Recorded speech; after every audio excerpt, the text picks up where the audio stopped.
Welcome back to the channel. Gaming on an integrated GPU with 8 gigabytes of RAM usually means stutters and frame drops.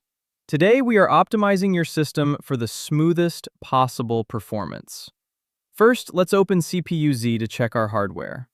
On the CPU tab, you can see we have an Intel Core i5 processor. Switching over to the mainboard tab, we see our motherboard. Now let's click on the memory tab. Here we see we have 8 gigabytes of RAM. Looking right here at the channel section, it reads 2 by 64-bit, which means we have dual-channel RAM. If you are running a single stick of RAM in single-channel mode, your memory bandwidth is severely bottlenecked. On Intel Iris Xe systems, your graphics will literally downgrade and identify as Intel UHD graphics instead of Iris Xe. For AMD and other Intel integrated devices, the name stays the same, but you will face a massive 30 to 80% performance penalty depending on the game. If possible, adding another RAM stick to run in dual channel is an absolute must for gaming. Step 1. Driver updates. Windows Update often forces generic drivers onto your system, which ruins performance. Go to the Intel or AMD website or use the link in the description to download your official driver utility, like the Intel Driver and Support Assistant. Open the installer, agree to the terms, and click Install.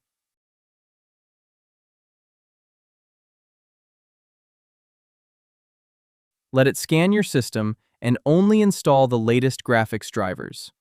I do not recommend updating other device drivers shown there, as your laptop manufacturer provides the most stable versions for those. Keeping your graphics driver updated ensures maximum game compatibility and a potential boost in performance. Step 2. Static Pagefile.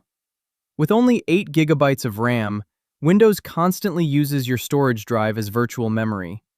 Dynamically resizing this file mid-game causes massive stutters, so we are locking it to a static 16 gigabytes. If you have more than 12 gigabytes of RAM, you can skip this step and let Windows manage it. Click your Windows search bar, type View Advanced System Settings, and press Enter.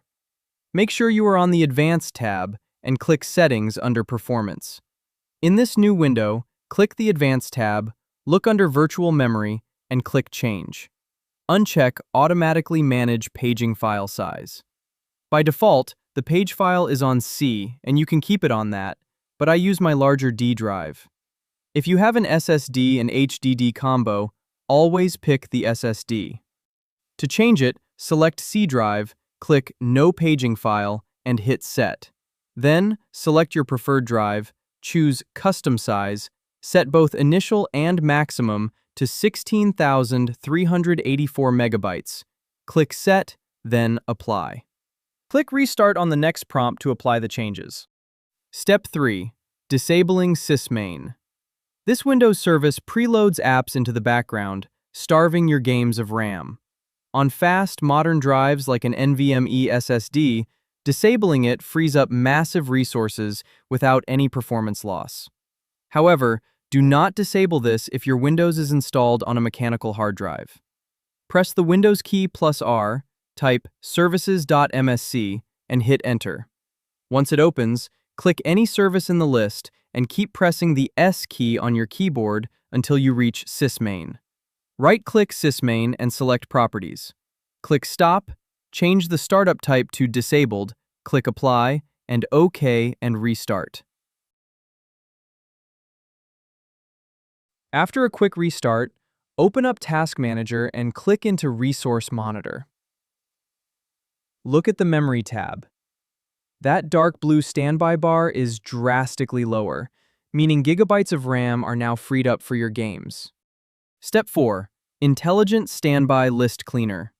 This tool automatically clears cached standby memory.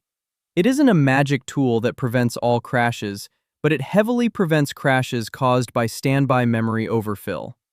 Download it from the link in the description. Open ISLC and match my settings. On the left, set the list size is at least to 1024, and free memory is lower than to 1536. Check Start ISLC Minimized and Auto Start Monitoring to save time on your next boot. For a massive drop in input delay, look at the right side.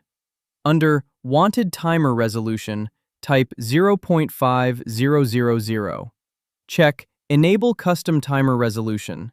Set the polling rate to 500 or 1000 and click Start. The polling rate simply means how many milliseconds pass between each cycle of ISLC scanning the standby memory.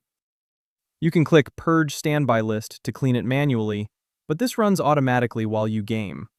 Step 5. Wise Memory Optimizer. This lets us manually empty RAM overhead before launching a game. You can download it through the Microsoft Store. Open the app and click the green Optimize button to instantly reclaim your trapped memory. You can also set it to auto-clean in the settings. And that is it. Clean drivers, a static page file, disabled SysMain, and memory purgers will completely stabilize your frame rates on integrated graphics. Try these out and let me know how it runs in the comments. Thanks for watching, and I'll see you again in the next video.